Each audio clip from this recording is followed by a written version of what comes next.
가장 즐거워야 할 가족의 식사 자리에서 며느리는 항상 가장 낮은 사람으로 취급받았죠.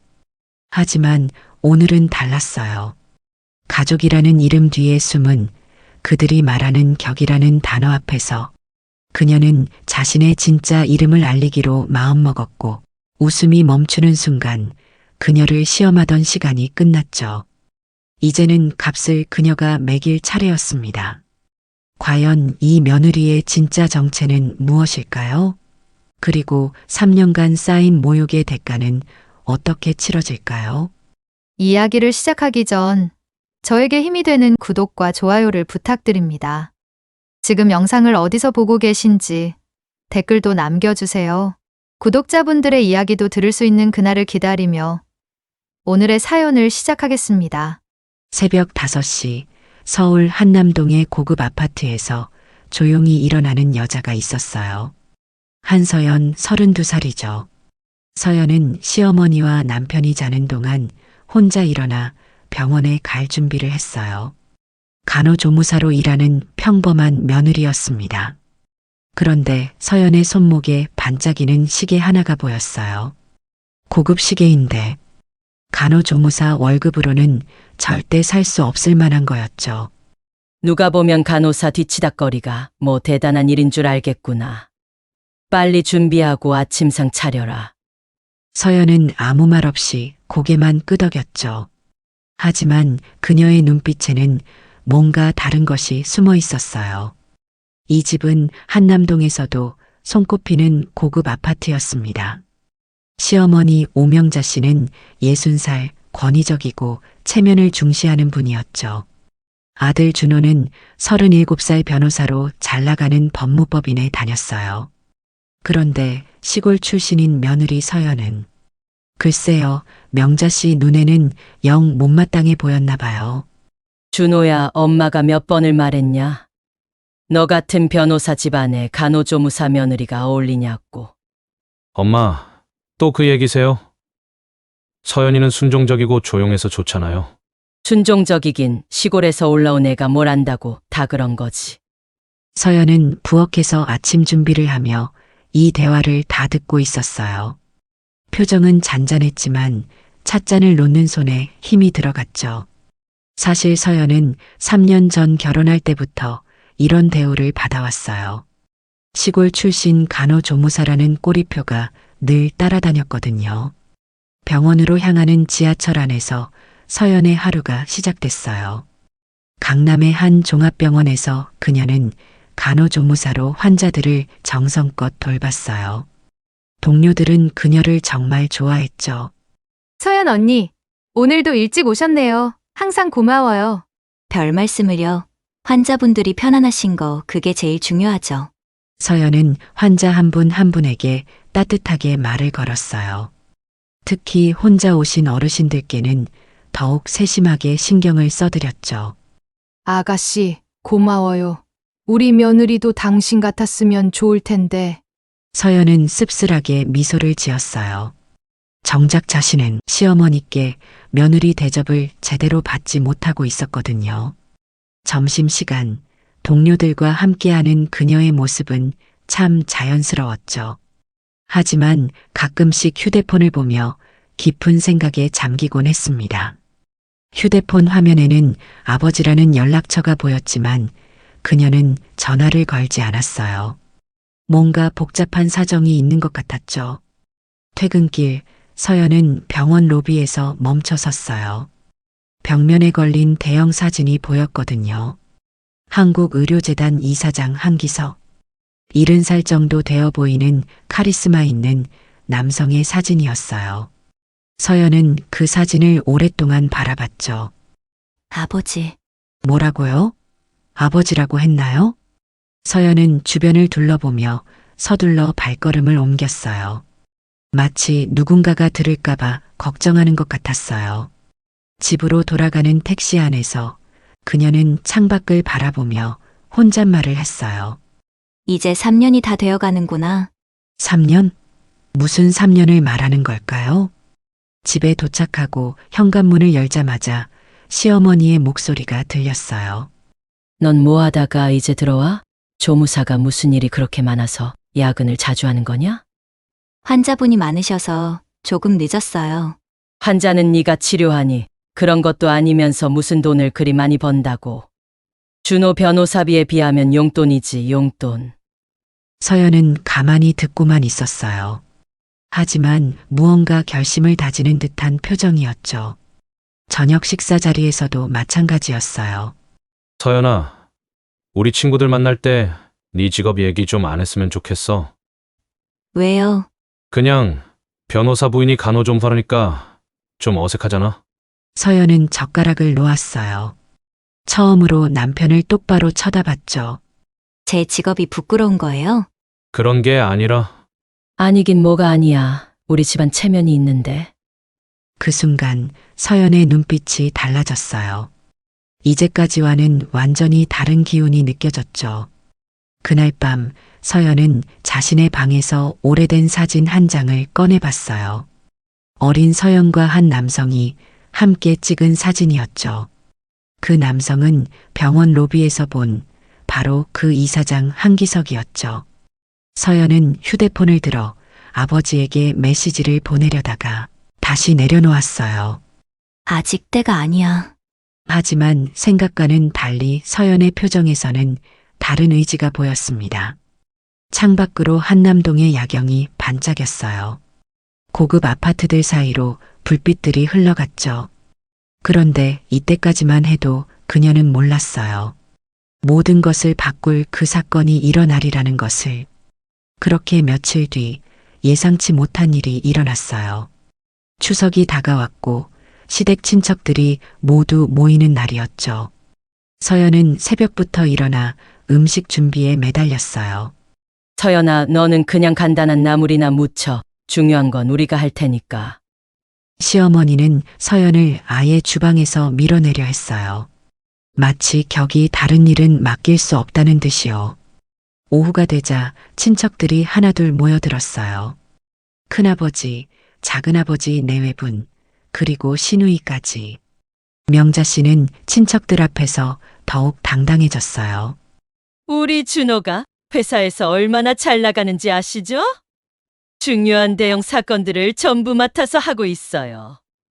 준호가 정말 출세했구만. 그런데 며느리는 뭐 하는 애지? 아, 그냥 간호조무사예요. 시골에서 올라온 애라 별다른 기술은 없고요. 서연은 차를 따르며 이 대화를 듣고 있었어요. 친척들의 시선이 서연을 훑어보는 게 느껴졌죠. 요즘 며느리들은 다들 대학도 나오고 직장도 괜찮은데 다니던데? 명자 씨의 표정이 더욱 굳어졌어요. 마치 서연 때문에 체면이 깎인다는 듯이요. 식사 시간이 되자 상황은 더욱 악화됐어요. 언니, 이 나물 좀 짜지 않아요? 집에서 이런 식으로 해 드시는 거예요?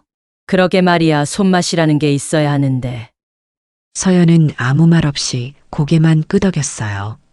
하지만 속으로는 정말 힘들었죠. 사실 서연이 만든 음식들은 정성스럽고 맛있었어요. 하지만 시댁에서는 늘 트집을 잡았거든요. 며느리가 요리를 못하면 남편이 고생이지. 준호가 고생이 많겠다. 아, 그냥 서연이가 나름대로 열심히 해요. 준호의 대답도 시원찮았어요. 아내를 제대로 감싸주지도 못했죠. 서연은 그 순간 정말 외로웠어요. 이 집에서 자신의 편은 아무도 없다는 생각이 들었거든요. 서연은 용기를 내어 대화에 참여해 보려 했어요. 죄송해요. 제가 아직 부족한 점이 많아서 더 열심히 배우겠습니다. 배우긴 뭘 배워, 이런 건 타고나는 거야. 진전이 없는 대화였지만 서연은 다시 노력했습니다. 그럼 어머니께서 가르쳐 주시면 정말 감사하겠어요. 바쁘신데 그런 시간이 어디 있어요. 그냥 요리 학원이라도 다니세요. 친척들은 킥킥 웃었어요. 서연의 진심 어린 노력조차 비웃음거리가 된 거죠. 서연은 화장실에 가겠다며 자리를 떴어요. 상처받은 마음을 추스리며 혼자 있을 공간이 필요했거든요. 거울 앞에 선 서연의 모습은 초라해 보였어요. 하지만 눈빛만은 여전히 흔들리지 않았죠. 화장실에서 나오던 서연은 거실에서 들려오는 대화를 우연히 듣게 됐어요. 그런데 준호야, 장인어른은 뭐 하시는 분이지? 아, 그냥 시골에서 농사 짓고 계세요? 서연은 멈춰섰어요. 농사? 자신의 아버지가 농사를 짓는다고요? 그러게 말이야, 딸 하나 서울 보내는 게 고작이었나 봐요. 결혼식 때도 뭐 변변한 예물 하나 없었잖아. 요즘 시골 사람들도 교육은 시키던데 이 집 며느리는 고등학교까지밖에 안 나왔나? 아니요. 대학은 나왔어요. 지방대 간호학과라 문제죠. 간호학과 나와서 간호조무사를? 그럼 간호사 자격증은 왜 안 땄어요? 준호는 대답하지 못했어요. 사실 서연의 진짜 학력조차 제대로 알지 못했거든요. 서연은 주먹을 꽉 쥐었어요. 거짓말 위에 거짓말이 계속 쌓여가고 있었죠. 그날 밤 친척들이 모두 돌아간 후였어요. 얘 다음부터는 좀 더 신경 써라. 우리 집안 체면이 있으니까. 네. 어머니, 그래. 노력 좀 하고 살자. 엄마 말씀이 틀린 건 아니잖아. 서연은 아무 말 없이 방으로 들어갔어요. 그리고 서랍 깊숙이 두었던 서류 봉투를 꺼냈죠. 봉투 안에는 여러 개의 졸업증명서와 자격증이 들어 있었어요. 서울대학교 의과대학 졸업장, 의사 면허증, 그리고 가장 아래쪽에는 한국의료재단 이사 임명장이 있었어요. 서연은 휴대폰을 들어 아버지에게 메시지를 썼어요. 아버지, 이제 3년이 다 됐어요. 계획대로 진행해도 될까요? 상황은 점점 더 복잡해져 가고 있었어요. 하지만 이건 시작에 불과했습니다. 며칠이 지났지만 추석 때 일은 쉽게 잊혀지지 않았어요. 서연이 병원에서 돌아오자 시어머니가 기다리고 있었어요. 얘, 너 혹시 나한테 숨기는 거 있니? 추석 때 친척들 말 들어보니까 뭔가 이상하더라. 명자 씨의 눈빛이 예사롭지 않았어요. 뭔가 의심을 품고 있는 것 같았죠. 상황은 점점 더 복잡해져 갔어요. 준호의 태도도 달라졌기 때문이죠. 추석 이후로 아내를 보는 시선이 예전 같지 않았어요. 당신 정말 간호학과 나온 거 맞아? 왜 간호사 자격증은 안 땄어? 사정이 있어서 그랬어요. 그리고 아버지가 정말 농사만 지으시는 거야? 뭔가 이상한데. 서연은 대답하기 곤란해했어요. 거짓말을 계속 이어가기도 어렵고 그렇다고 진실을 말하기엔 아직 때가 아니었거든요. 직장에서도 문제가 생겼어요. 시어머니가 병원에 전화를 걸어온 거였어요. 서연 언니, 시어머니께서 언니 근무 시간이랑 월급 얘기를 물어보시던데 괜찮으세요? 서연은 당황했어요. 명자 씨가 자신을 감시하고 있다는 뜻이었거든요. 아, 그냥 궁금하셨나 봐요. 하지만 속으로는 압박감이 커져갔어요. 이런 식으로 계속 들키면 정체가 탄로날 수도 있었거든요. 그날 저녁 퇴근을 하려는데 남편 준호가 로비에서 그녀를 기다리고 있었습니다. 서연아, 나 오늘 병원에서 너 기다렸는데 나를 기다렸다고? 왜요? 그냥 같이 집에 가려고. 그런데 이상하더라. 너 정말 간호조무사야? 서연의 심장이 쿵 떨어졌어요. 준호가 뭔가 눈치챈 것 같았거든요. 의사들이 너한테 인사하는 게 좀 이상했어. 간호조무사한테 그렇게 깍듯하게 대할 이유가 있나? 그냥 오래 근무하기도 했고, 다 같이 잘 지내는 게 뭐 어때서요? 그냥 친해진 거랑 뭔가 좀 달랐어. 너 그때 환자 차트 보면서 뭔가 분석하고 판단하고 있었잖아. 간호조무사가 그런 일을 해. 그리고 의학 용어들을 너무 정확하게 알고 있어. 서연은 식은땀이 흘렀어요. 그날 무의식 중에 의사로서의 모습을 드러낸 거였거든요. 문제가 예상보다 훨씬 심각하다는 걸 깨달았어요. 이제 더 이상 숨기기 어려워졌죠.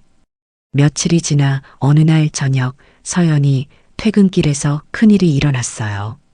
아파트 단지 입구에서 70대 할아버지 한 분이 갑자기 쓰러져 있었거든요.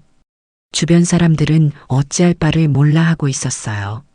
누가 119 좀 불러요. 괜찮으시냐고요, 어르신. 하지만 쓰러진 할아버지는 의식을 잃은 상태였어요. 얼굴이 창백하고 맥박도 약해 보였죠. 서연은 순간적으로 망설였어요. 하지만 환자를 그냥 둘 수는 없었죠. 잠깐만요. 제가 확인해 볼게요. 서연은 재빨리 할아버지에게 다가갔어요. 먼저 의식 상태를 확인하고 목의 맥박을 정확하게 짚어봤죠. 맥박이 불규칙해요. 부정맥 같아요. 혈압도 많이 떨어진 것 같아요. 서연은 능숙하게 할아버지의 기도를 확보하고 옷을 느슨하게 풀어줬어요. 그리고 다리를 심장보다 높게 올려 혈액순환을 돕기 시작했죠. 119 오기 전에 응급처치부터 해야 해요. 당뇨가 있으셔서 혈당이 급격히 떨어진 걸 수도 있어요. 주변 사람들은 서연의 전문적인 처치에 놀랐어요. 마치 의사가 하는 것 같았거든요.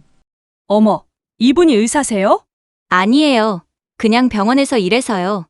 5분 후 119가 도착했고 할아버지는 의식을 되찾으셨어요. 응급구조사들도 서연의 처치를 보고 감탄했죠. 정말 잘하셨네요. 의료진이세요? 아니요. 간호조무사예요. 하지만 응급구조사의 표정은 의아했어요. 간호조무사가 할 수 있는 수준을 넘어선 전문적인 처치였거든요. 며칠 후 명자 씨가 아파트 엘리베이터에서 이웃 주민들을 만났어요. 어머니, 댁며느리 정말 대단하시더라고요. 그게 무슨 얘기세요? 지난번에 최 씨 할아버지 쓰러지셨을 때 댁며느리가 응급처치를 해주셨잖아요. 그래서 할아버지 사셨거든요. 마치 의사 같으셨어요. 의사요? 네, 맥박도 재고 뭔가 전문적으로 처치하시더라고요. 우리는 어쩔 줄 몰라 하고 있었는데 너무 능숙하셔서 의사인 줄 알았죠. 근데 며느리분 의사 아니에요? 명자 씨는 당황했어요. 처음에는 믿을 수 없었거든요. 아니에요. 우리 며느리는 간호조무사예요. 정말요? 그런데 그날 하시는 걸 보니 의사가 아니면 할 수 없는 처치 같았는데? 집에 돌아온 명자 씨는 혼란스러웠어요. 이웃 주민의 말이 계속 머릿속을 맴돌았거든요. 그런데 바로 그날 결정적인 일이 일어났어요. 우편물 중에 한국의료재단이라는 이름으로 온 봉투가 있었거든요. 받는 사람은 분명히 서연이었어요. 명자 씨는 호기심을 참을 수 없었죠. 서연이 없는 사이에 봉투를 열어봤어요. 안에는 의료재단 이사회 회의 참석 요청서가 들어 있었어요. 그리고 한서연 이사님이라고 적혀 있었죠. 이사님, 이게 뭐야? 명자 씨는 더 이상 참을 수 없었어요. 뭔가 큰 비밀이 숨겨져 있다는 걸 직감했거든요. 그날 밤 서연이 집에 오자마자 명자 씨가 기다리고 있었어요. 서연아, 너 나한테 설명할 게 있지? 서연은 명자 씨 손에 들린 우편물을 보고 얼굴이 창백해졌어요. 더 이상 숨길 수 없는 상황이 된 거였죠. 다음 날 아침 명자 씨는 이미 결심을 굳힌 상태였어요. 서연아, 오늘 네 출신 학교에 전화해서 확인해 볼 거야. 네가 정말 간호학과 나온 게 맞는지. 어머니, 거짓말쟁이와는 한 집에서 살 수 없어. 만약 우리를 속인 거라면 당장 이 집에서 나가게 될 줄 알아. 서연은 더 이상 물러설 곳이 없었고 더 이상 참을 수도 없었어요. 알겠습니다. 확인해 보세요. 서연의 목소리에는 이제까지와는 다른 단호함이 담겨 있었어요. 그때까지만 해도 서연은 참을 수 있다고 생각했어요. 하지만 더 큰 시련이 기다리고 있었습니다. 거실은 숨막히게 조용했어요. 다음 날 명자는 휴대폰을 붙잡고 한참을 망설이다가 결국 전화를 걸었죠. 한서연 씨요. 죄송하지만 저희 졸업생 명단에는 없습니다. 명자는 아무 말도 못하고 전화를 끊었어요. 한동안 그대로 앉아 있다가 낮게 웃음 같은 게 새어나왔죠. 명단에도 없어. 뭐야 이게, 그럼 이 애는 지방대도 못 나온 거야? 그리고는 컵을 3개 내려놓으며 중얼거렸어요. 아휴, 망나니 같은 애였네. 내가 이런 애를 며느리로 받아줬다고? 내가 그동안 무시한 게 괜히 그랬던 게 아니었어. 이런 근본도 없는 애니까 그동안 그렇게 무시해도 우리 비위 맞추며 살았던 거겠지. 명자는 가뜩이나 꼴보기 싫었던 시골 출신 며느리를, 아니 이 여자를 어떻게 쫓아낼지 생각하며 표정이 점점 굳어졌어요. 분노와 모욕감이 뒤섞여 손에 쥔 컵에서 물이 흘러내렸지만 닦을 생각도 안 했어요. 아니야. 뭔가 더 숨기고 있는 게 있어. 내가 다 밝혀낼 거야. 그때 초인종이 울렸죠. 문을 열자 서연의 병원 동료가 서 있었어요. 손에 작은 봉투를 들고 있었죠.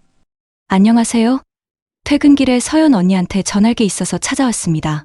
오늘 회의에서 교수님이 칭찬 많이 하셨어요. 웬만한 전공의보다 판단이 빠르다고. 이거 꼭 전해달라셔서요. 명자의 표정이 얼어붙었어요. 동료는 미처 분위기를 눈치채지 못한 채 인사를 하고 돌아갔죠. 문이 닫히자 명자는 손에 쥔 봉투를 내려다보며 중얼거렸어요. 전공의보다 낫다고. 이게 대체 무슨 말이야? 이것이 하는 말은 전부 다 거짓말이었어. 간호조무사라고 속이고 들어와서 우리 집을, 아니 나를 속였다고? 명자의 호흡이 점점 거칠어졌어요. 그때 현관문이 열렸고 서연이 들어왔죠. 명자는 소파에서 벌떡 일어나 서연을 쏘아봤어요. 너 도대체 정체가 뭐야? 내가 오늘 학교에 전화해봤어. 그런데 네 이름이 없대. 졸업생 명단에도 없다고 하더라. 지방대도 안 나온 애가 어디서 굴러먹다 들어왔어? 뻔뻔하게 그동안 거짓말이나 하고 우리 집 체면 생각은 해본 적 있어? 서연은 그냥 멈춰서서 명자를 바라봤어요. 입술이 살짝 떨렸지만 아무 말도 하지 않았어요. 명자는 더 거칠게 몰아붙였죠. 그런데 병원에서 일하는 건 또 뭐야? 간호조무사라더니 오늘 네 동료가 와서 그러던데 교수님 널 칭찬한다고 하더라? 전공의보다 낫대. 그런데 그게 간호조무사한테 나올 말이야? 너 왜 우리 준호 속이고 결혼한 거야? 우리 집을 이용하려고 들어온 거지? 거실 공기가 잔뜩 얼어붙었어요. 서연은 잠시 숨을 고르더니 조용히 입을 열었어요. 확인하셨군요. 그럼 이제 믿으시겠네요. 목소리는 낮았지만 흔들림이 없었어요. 명자는 잠깐 말문이 막혀 서연을 바라봤고 서연은 더 이상 대꾸하지 않고 방으로 들어갔어요. 방 안은 스탠드 불빛 하나만 켜져 있었어요. 서연은 서랍을 열어 졸업장과 이사 임명장을 꺼냈어요. 책상 위에 하나씩 펼쳐놓고 한참을 바라보다가 손으로 글자를 천천히 짚었어요. 눈가가 살짝 젖었지만 이내 숨을 깊게 들이마시고 전화를 걸었죠. 아버지, 이제 때가 된 것 같아요. 준비해 주세요. 짧은 대화 뒤 서연은 전화를 내려놓고 거울 속 자신을 바라봤어요.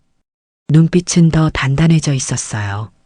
서연은 다시 거실로 나와 명자를 향해 섰어요. 어머님, 오늘 일은 그냥 넘어갈게요. 그런데 다음은 없을 거예요. 그땐 저도 가만히 있지 않을 겁니다. 명자는 눈이 커진 채 아무 말도 못하고 서연을 바라봤어요. 가만히 있지 않는다고요? 갑자기 이게 지금 꿈인지 아닌지 분간이 안 갔습니다. 서연은 등을 돌려 방으로 들어갔죠. 거실은 한동안 정적만 감돌았어요. 서연은 창문을 열고 한강 야경을 바라봤어요.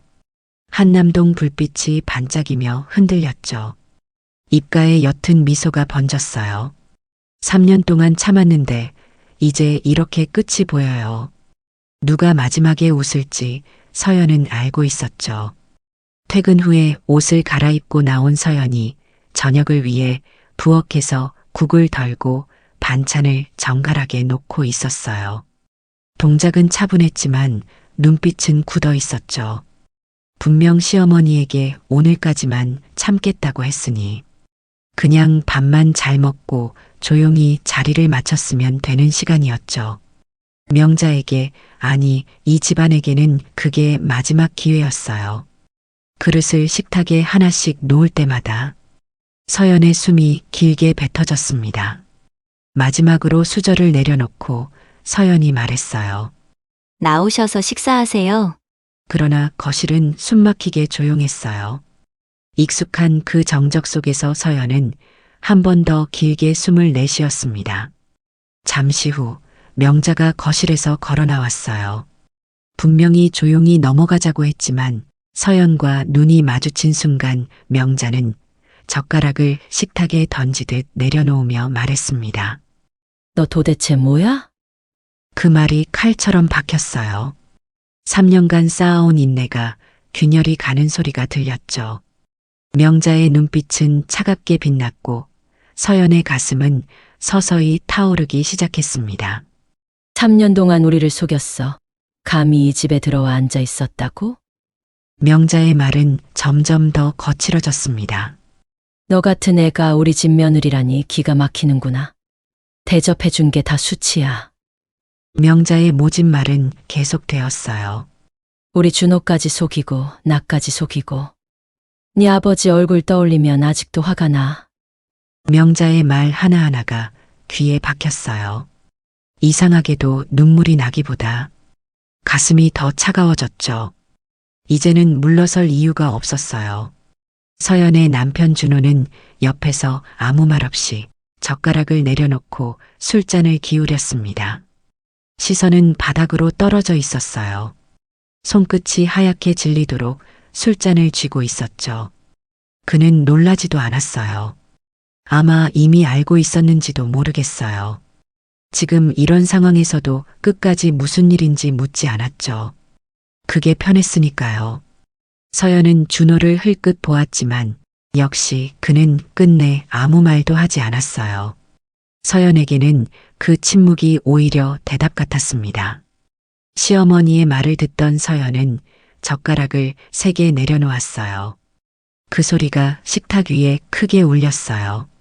그리고 그녀는 천천히 자리에서 일어났죠. 의자가 바닥을 긁는 소리가 정적을 갈랐습니다. 그만하세요. 순간 거실은 숨이 막힐 만큼 조용해졌습니다.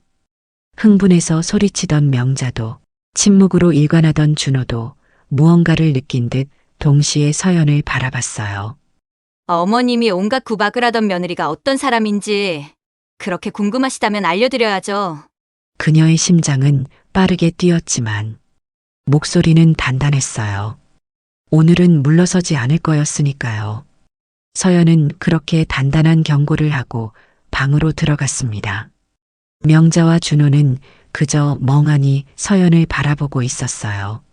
3년을 지내오면서 서연의 이런 모습은 처음이었으니까요. 서연은 가방을 꺼내 옷과 서류를 차례로 넣었습니다. 잠시 멈춰 거울 속 자신을 바라봤죠.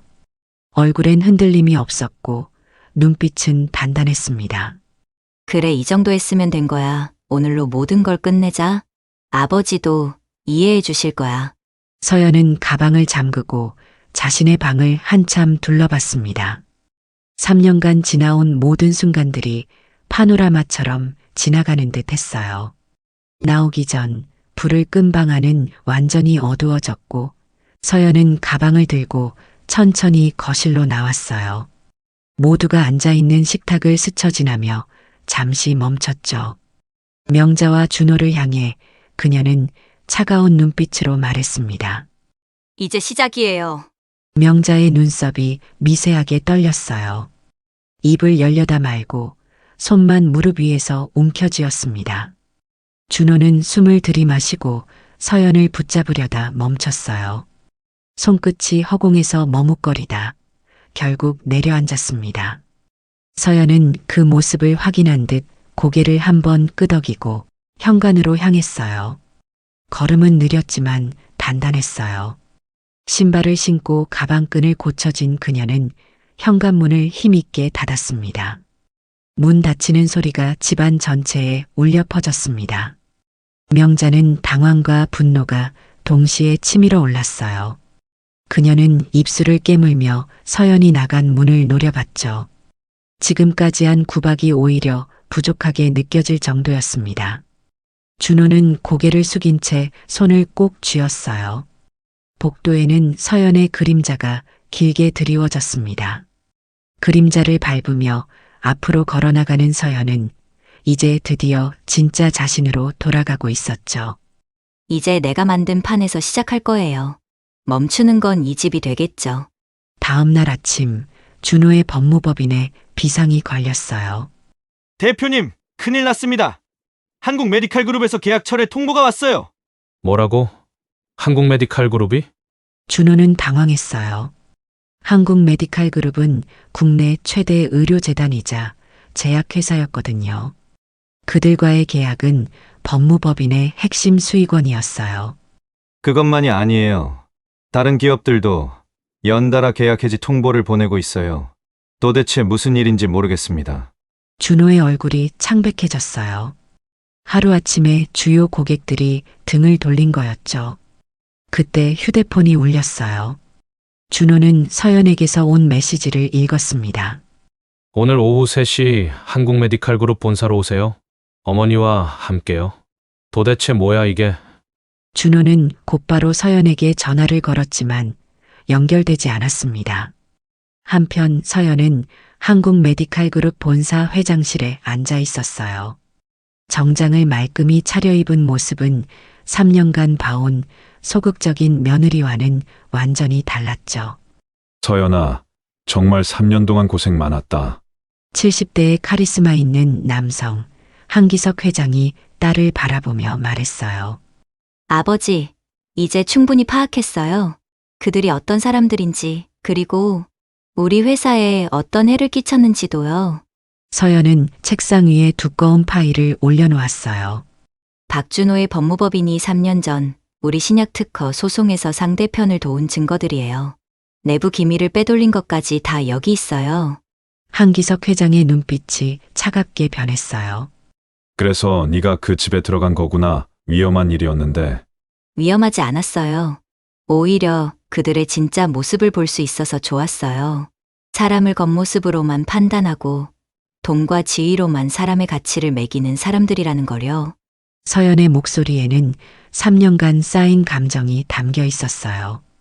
오후 3시 한국 메디칼 그룹 본사 앞에 명자와 준호가 도착했어요. 준호야, 여기가 어디야? 왜 서연이가 여기로 오라고 했을까? 저도 잘 모르겠어요. 그런데 이상해요. 오늘 아침부터 회사 일이 꼬이기 시작했거든요. 고급스러운 로비에 들어서자 직원이 다가와 신원을 확인했고 그들을 안내하며 말했습니다. 한서연 이사님께서 기다리고 계십니다. 회장실로 모시겠습니다. 뭐라고요, 이사님? 엘리베이터가 최고층에 멈췄어요. 문이 열리자 넓고 호화로운 회장실이 보였죠. 그리고 그 안에 말끔한 정장을 입은 서연이 서 있었어요. 3년간 봐왔던 소극적인 모습은 온데간데 없었죠. 어서 오세요, 두 분. 서연의 목소리는 차갑고 당당했어요. 그때 회장실 안쪽 문이 열렸어요. 한기석 회장이 모습을 드러냈죠. 반갑습니다. 한국 메디칼 그룹 회장 한기석입니다. 명자는 입을 다물지 못했어요. 준호도 마찬가지였죠. 제 딸이 3년 동안 정말 고생 많이 했더군요. 네, 딸이요? 네, 서연이는 제 외동딸입니다. 서울대 의대를 수석으로 졸업하고 현재 우리 그룹의 이사직을 맡고 있죠. 준호는 다리에 힘이 풀렸어요. 아니, 이게 어떻게 된 겁니까? 네, 저는 처음부터 의사였어요. 간호조무사가 아니라요. 그리고 시골에서 농사 짓는 아버지가 아니라 한국 메디칼 그룹 회장님이십니다. 서연은 책상에서 서류를 꺼냈어요.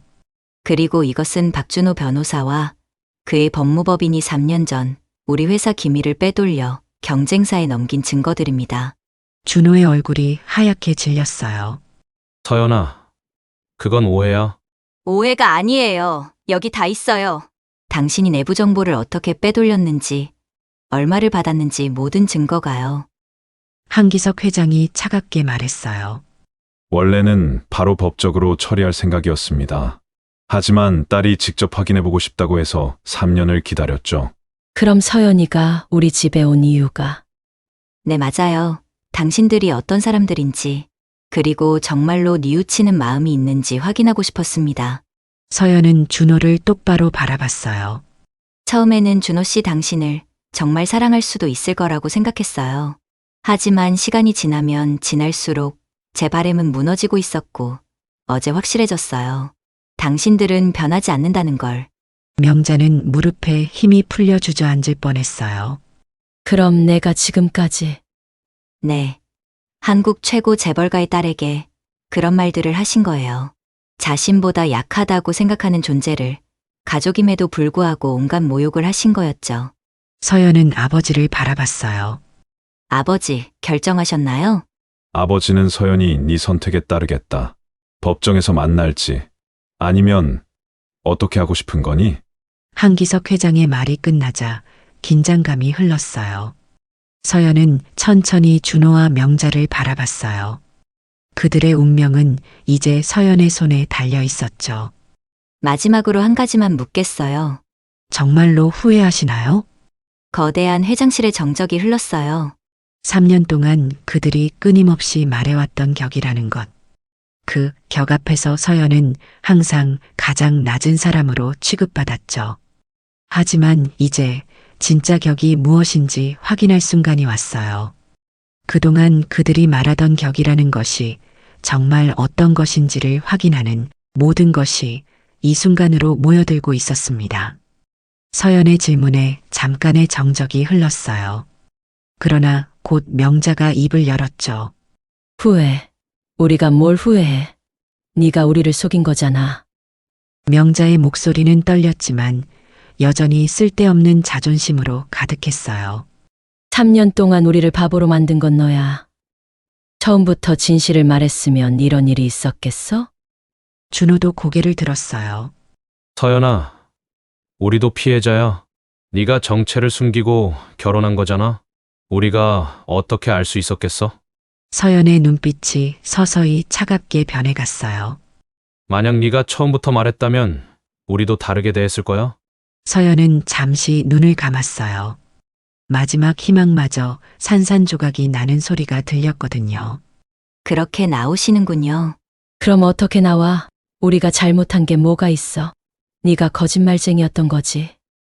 서연은 한기석 회장을 바라봤어요. 아버지, 이제 결정했어요. 정말 괜찮겠니? 한기석 회장의 눈에는 딸을 걱정하는 마음이 담겨 있었어요. 서연이 그동안 모욕을 참아오며 품어왔던 마지막 사랑까지 포기해야 한다는 걸 알고 있었거든요. 네. 이제 정말 끝이에요. 서연의 목소리는 담담했지만 그 안에는 깊은 슬픔이 숨어 있었습니다. 그때 예상하지 못했던 준호가 갑자기 무릎을 꿇었어요. 서연아, 제발 한 번만 기회를 줘. 내가 잘못했어. 하지만 서연은 고개를 저었어요. 3년이었어요. 3년 동안 기회는 매일매일 있었어요. 서연의 목소리가 떨리기 시작했어요. 매일 아침 일어날 때마다, 매일 밤 잠들 때마다 당신이 한 번만, 단 한 번만이라도 내 편이 되어주기를 기다렸어요. 어머니가 말도 안 되는 것들로 나를 무시할 때, 친척들이 나를 깔볼 때, 당신이 한 번만이라도. 그때의 아픈 기억들이 눈물이 되어 서연의 볼을 따라 흘러내렸어요. 하지만 당신은 끝까지 침묵했죠. 아니, 오히려 같이 나를 무시했어요. 서연은 책상에서 두꺼운 서류 뭉치를 들어 올렸어요. 이 안에는 당신들을 감옥에 보낼 수 있는 모든 증거가 들어있어요. 명자와 준호의 얼굴이 창백해졌어요. 그런데 서연이 예상치 못한 행동을 했어요. 서류를 전부 하나하나씩 꺼내서 파쇄기에 넣고 있었던 거죠. 하지만 이게 저희 선택이에요. 서연아, 복수는 하지 않을 거예요. 대신 파쇄기에 마지막 서류를 넣었어요. 이제 진짜로 끝이에요. 우리는 남남이 되는 거예요. 3년간의 모든 증거가 사라져가고 있었죠. 그때 한 회장은 준호와 명자를 보며 단호히 말했습니다. 서연이가 개인적으로는 용서했지만 회사 일은 별개입니다. 우리 회사가 입은 손해에 대해서는 법무팀에서 따로 연락드릴 겁니다. 다만 딸이 용서했으니 최대한 가볍게 처리하겠습니다. 서연은 결혼 반지를 빼서 책상 위에 올려놓았어요. 행복하지 않았지만 저는 준호 씨를 진심으로 사랑했어요. 그래서 더 아팠어요. 내가 사랑하는 사람의 어머니가 자신이 아껴야 하는 사람을 그렇게 대한다는 게요.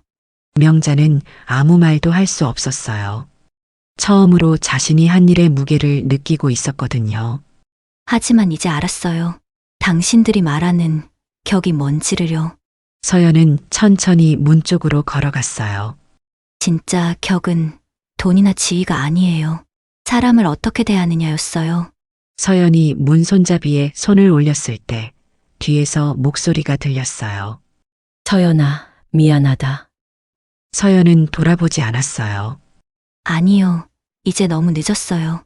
서연은 천천히 문을 열었어요. 이제 나가세요. 명자와 준호는 어쩔 수 없이 자리에서 일어났어요. 문을 나서려는 그들에게 서연이 봉투 하나를 건넸어요. 이건 마지막으로 제가 드리고 싶었던 거예요. 명자는 떨리는 손으로 봉투를 받았어요. 복도로 나선 명자와 준호의 뒷모습은 초라했어요. 서연은 문을 천천히 닫았어요. 그 안에는 무엇이 들어있을까요? 그리고 서연이 마지막으로 준 봉투는 그들에게 어떤 변화를 가져올까요? 모든 것은 이제 그들의 선택에 달려 있었습니다. 한남동 아파트, 저녁 무렵.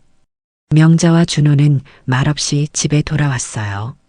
거실은 적막했고 두 사람 모두 하루 종일 일어난 일들을 받아들이지 못한 상태였죠.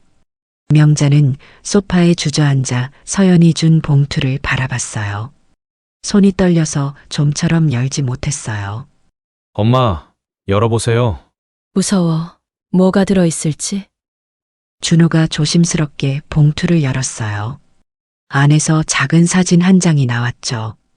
흑백의 초음파 사진이었어요. 두 사람은 한순간 숨이 멎었어요. 이게 뭐야?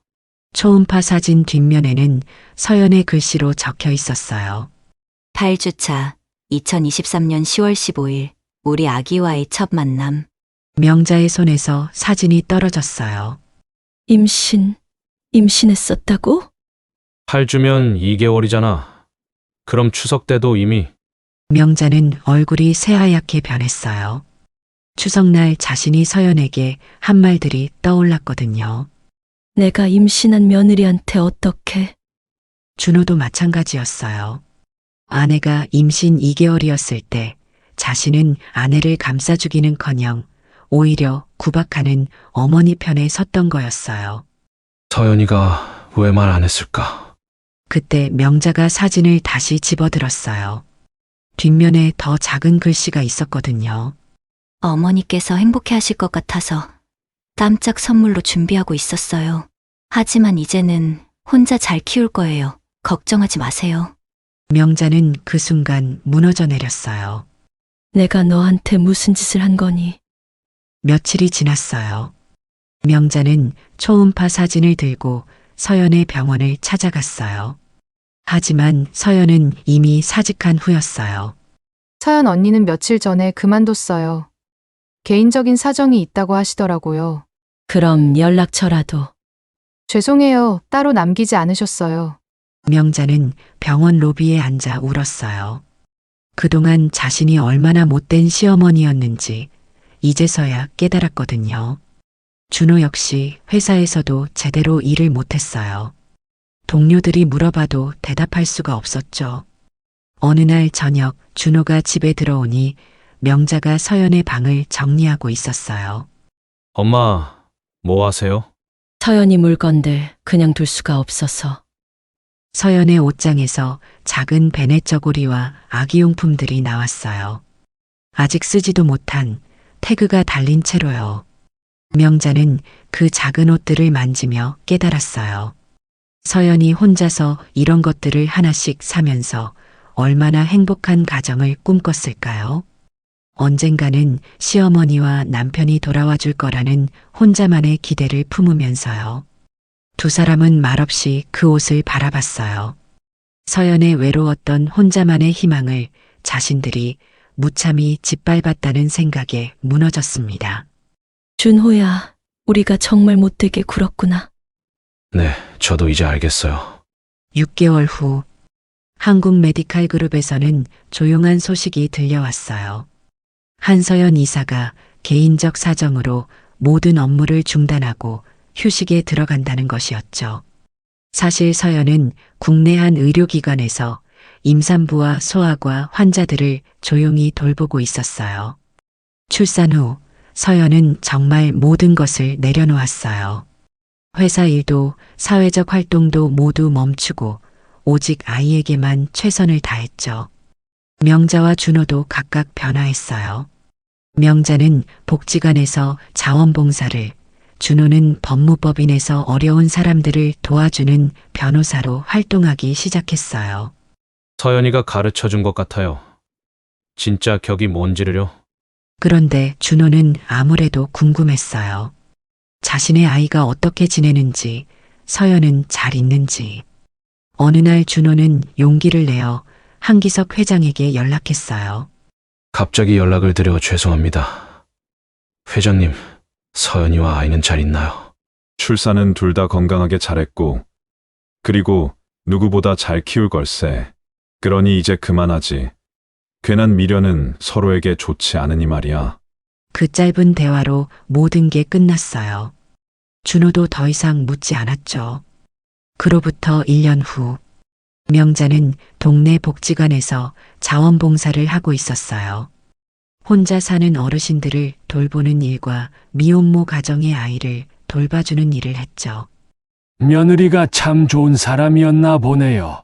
자꾸 며느리 자랑을 하시니까. 네, 정말 좋은 사람이었어요.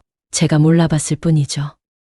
저녁에 집으로 돌아온 명자는 테이블 위에 놓인 초음파 사진과 그 옆에 작은 베네 저고리를 바라봤어요.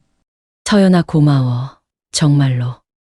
창밖으로 한남동의 야경이 흘러갔어요.